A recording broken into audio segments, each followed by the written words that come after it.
امام بخاری کا نام سنا ہے نا؟ اللہ اکبر، رسول اللہ کی 6 لاکھ حدیثیں زبانی یاد تھی امام، اللہ اکبر۔ اور آج امام بخاری کی کتاب صحیح بخاری، اصح الکتب بعد کتاب اللہ، کتاب اللہ کے بعد سب سے صحیح کتاب بخاری شریف، آج دنیا اسے چومتی ہے، ختم بخاری ہوتا ہے، یہ امام بخاری کی جمع کرتا ہے۔ امام بخاری سفر پہ جا رہے تھے اور امیر آدمی تھے، 6 لاکھ اشرفیاں اس زمانے میں آپ کے پاس تھی، یہ چھوٹا سرمایہ نہیں تھا، کشتی کا سفر تھا۔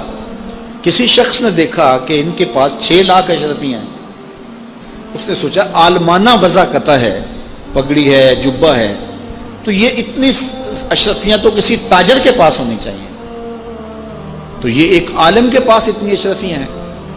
تو اس نے کہا کہ چلو ایک طریقہ ہاتھ آ گیا، میں ذرا کوئی ہیلا کرتا ہوں اور یہ پیسے میں خود حاصل کر لوں۔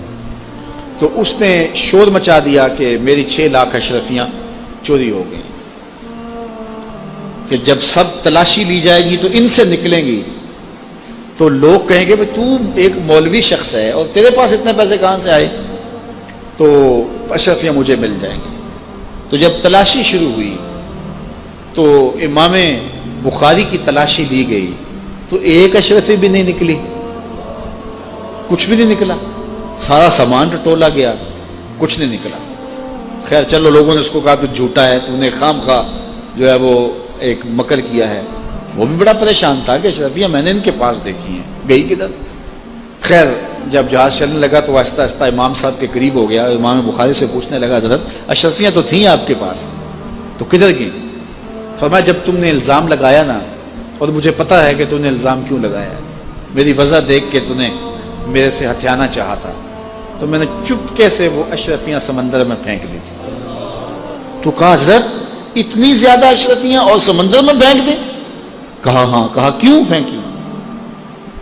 تو حضرت امام بخاری فرمانے لگے کہ اگرچہ وہ اشرفیاں میری تھیں، میری ملک تھی، اور تو نے اگرچہ یہ شور کیا تھا لیکن ایسے مجھ سے لے بھی نہیں سکتا تھا، لیکن ہو سکتا تھا کہ کوئی ایسا فیصلہ ہو جاتا اور اشرفیاں مجھے تجھے دینا پڑتی، یا کوئی آدھی آدھی کر لیتے یا کچھ ہوتا، تو اب میری وضع عالمانہ ہے اور میرے اوپر لگ جاتا الزام چوری کا، اگرچہ میں چور نہیں ہوں لیکن لگتا تو الزام، قیامت تک لوگ میری حدیثیں قبول نہ کرتے کہ اس پہ تو چوری کا الزام ہے۔ تو کہا میں نے اپنے کام کو محفوظ کرنے کے لیے اشرفیاں قربان کر دی، اتنی اشرفیاں صرف اپنے کردار کو بچانے کے لیے، اور ہم ٹگے کے لیے، چائے کی پیالی کے لیے دین بیچ دیتے ہیں، اور پھر کہتے ہیں آج علماء کی قدر کیوں نہیں ہے؟ میاں قدر ہم نے خود بیچی ہے، ایک ہی چیز ہے، یا پیسے لے لیں گے یا قدر لے لیں گے۔